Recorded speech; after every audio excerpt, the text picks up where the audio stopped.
मित्रांनो नमस्कार. मित्रांनो बघा, सर्वात पहिले तुम्ही थंबनेल बघितला एकदम बरोबर आहे, एकदम राईट आहे. कारण का OBC, VJ VJ NTD, NTC, SC, ST हा एकदम बरोबर आहे. हे फॉर्म जरी तुम्ही पास झाले, अपात्र होणार तुम्ही. एकदम बरोबर आणि सत्य. कारण का सर्वात पहिले याचा कन्सेप्ट समजून घ्या. कारण की फक्त फॉर्म भरतायत, ही 12वी बेसवरचा फॉर्म चालू झालेला आहे, पण विद्यार्थ्यांना माहितच नाही क्वालिफिकेशन. कारण की हे महाराष्ट्र राज्याचे जास्त फॉर्म, सेंट्रलचे जास्त फॉर्म भरत नव्हते. पण कारण का फॉर्म भरत नव्हते, मागच्या वेळेस ज्या बी सेंट्रलच्या एक्झाम व्हायच्या त्या हिंदीतून पेपर व्हायचा इथून मागे. आता बऱ्यापैकी सर्वच एक्झाम ह्या मराठीतून पेपर होतोय, म्हणून प्रत्येक विद्यार्थी जो आपला महाराष्ट्रातील विद्यार्थी आहे तो फॉर्म भरतोय एनटीपीसीचा, एसएससी जीडीचे. म्हणजे एसएससी जीडीची पण मोठी ऍड आलेली आहे ना, एनटीपीसीची पण मोठी ऍड आलेली आहे.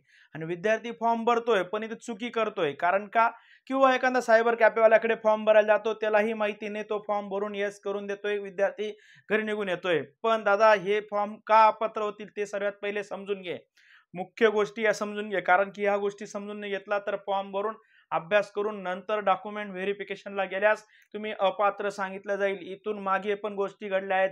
येणाऱ्या पोलीस भरतीमध्ये सुद्धा खूप विद्यार्थी अपात्र झालेले आहेत. मागच्या भरतीत पण खूप विद्यार्थी अपात्र झालेले आहेत. कारण का डॉक्युमेंटच्या चुक्यांमुळे. कारण की डॉक्युमेंटच्या चुक्या, कारण की बऱ्याच जणांना वाटतं की सोशल मीडिया, युट्यूबला हे फक्त व्हिडिओ व्ह्यूज कमवण्यासाठी, लाईक सबस्क्राईब साठी करत असतात.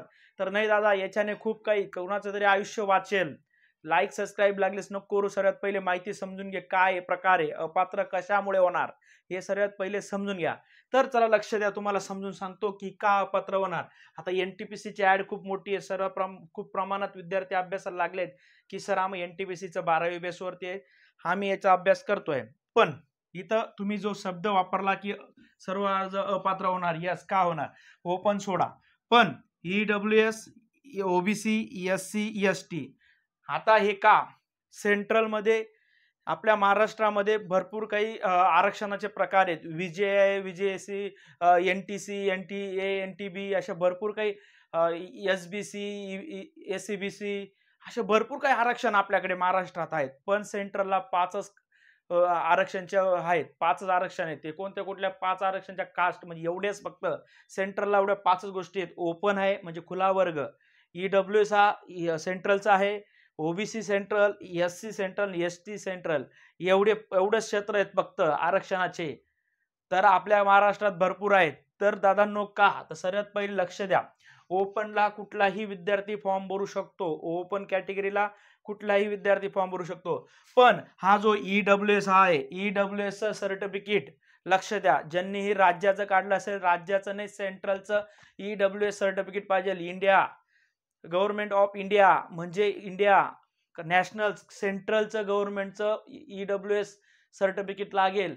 म्हणून प्रत्येकाने जर ईडब्ल्यूएस मधून फॉर्म भरायचा असेल सेंट्रलचा, तर तुम्ही माही सेवा केंद्र किंवा तिथे सेतू कार्यालयात जाणार, त्यांना म्हणा आम्हाला सेंट्रलचं ईडब्ल्यूएस सर्टिफिकेट द्या.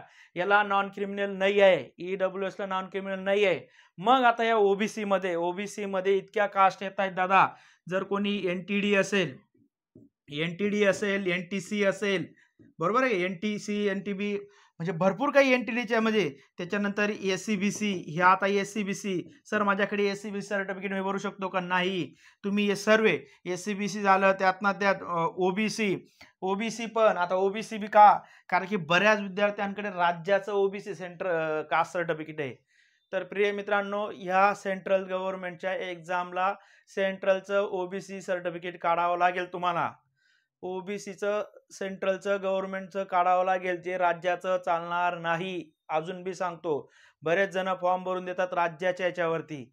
हा एक चुकी करू नका. जर या जेवढ्या पण कास्ट असतील, मग आता सर जे पण आता एखाद्या विद्यार्थ्याला प्रश्न पडेल, सर मग मी कोणत्या कास्टमध्ये बसेल, मी कोणत्या याच्यामध्ये, दादा सर्वात जास्त बसणारे सेंट्रलला ओबीसी कास्टमध्ये. सर्व जेवढ्या पण कास्ट ज्या पोटजाती इथं आहेत, एनटीडी असेल, एनटीसी असेल, एसबीसी असेल, जेवढ्या पण कास्ट जास्त करून ओबीसी मध्ये असतात.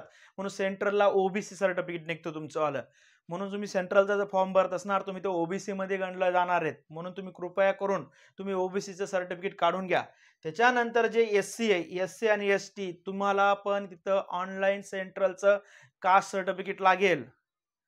राज्याचं चालणार नाही, सेंट्रलचं ऑनलाईन कास्ट सर्टिफिकेट लागेल. म्हणून तुम्ही सुद्धा फॉर्म भरताना SC ST वाले की तुमच्याकडे ऑनलाईनचं सेंट्रलचं कास्ट सर्टिफिकेट आहे का, तरच तुम्ही फॉर्म भरा. नाहीतर फक्त तुमचं काय चलन वाया जाईल. पेपर देणार, सर्व गोष्टी करणार, फायनल क्वालिफाय लिस्ट डॉक्युमेंटला बोलवणार, तेव्हा तुम्हाला विचारणार की तुमच्याकडचं दाखवा कास्ट सर्टिफिकेट, तुम्ही राज्याचं घेऊन जाणार, अपात्र करणार.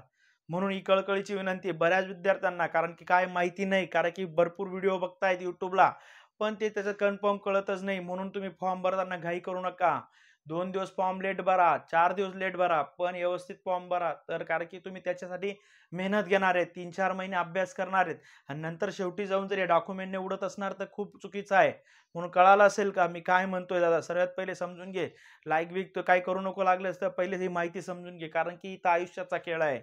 इथं आयुष्याचा खेळ आहे, कारण की एक तर फॉर्म चुकलं, डॉक्युमेंट कुठे चुकीचं राहिलं तर तो पूर्ण अपात्र होणार. जो 12वी बेसवरती फॉर्म भरणार आहे तो 12वीचं तिथपर्यंत त्याचं डॉक्युमेंट क्लिअर पाहिजे. जो ग्रॅज्युएशन बेसवरती भरणार त्याचं ग्रॅज्युएशनचं डॉक्युमेंट क्लिअर पाहिजे. 12वी बेसवाल्यांना 10वी-12वी दोघी जोडायचे आहेत. बरोबर, लक्ष द्या. ईमेल ID तुमचं बाकी फॉर्म भरायचं तुम्हाला सर्वांना माहिती आहे, पण ह्या गोष्टींमुळे गडबड होऊन राहिली. कारण की बऱ्याच विद्यार्थ्यांचे कॉल येत आहेत की सर हे सेंट्रलचं सर्टिफिकेट काय प्रकारे. तुम्ही सेतू कार्यालय जा, माही सेवा केंद्र तिथं जा. तिथं गेल्यावर तुम्हाला सांगतील ते व्यवस्थित की सेंट्रलचं आम्हाला, त्यांना सांगा आम्हाला सेंट्रलचा फॉर्म भरायचा आहे, तर आम्हाला सेंट्रल कास्ट सर्टिफिकेट पाहिजे. नॉन क्रिमिनल पण हे OBCचं नॉन क्रिमिनल निघतं, सेंट्रलचंच लागतं. तुम्ही महाराष्ट्र राज्याचं नॉन क्रिमिनल घेऊन जातायत मित्रांनो, हे चुकीचं आहे. म्हणून कृपया करून हा व्हिडिओ बनवणं खूप गरजेचं, कारण की मी भरपूर विद्यार्थ्यांचे कॉल आलेत आणि विद्यार्थ्यांना हीच गोष्ट माहिती नाही. विद्यार्थी म्हणतात की सर फॉर्म भरून दिले, आम्ही फॉर्म टाकून दिले, काय दादा तुझं कास्ट सर्टिफिकेट कुठलं आहे, म्हणजे राज्याचं आहे.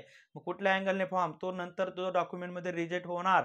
म्हणून कृपया करून जो पण फॉर्म भरणार असेल NTPCचा, हे अशा पद्धतीने डॉक्युमेंटचं 10वी-12वी, बाकी आधार कार्ड एवढंच लागणार, पॅन कार्ड, बाकी काय लागणार नाही. फक्त हे सर्टिफिकेट तुमचे व्यवस्थित व्हॅलिड पाहिजे आणि सेंट्रलचे पाहिजे. एवढं माझं काम आहे दादांना, विनंती आहे.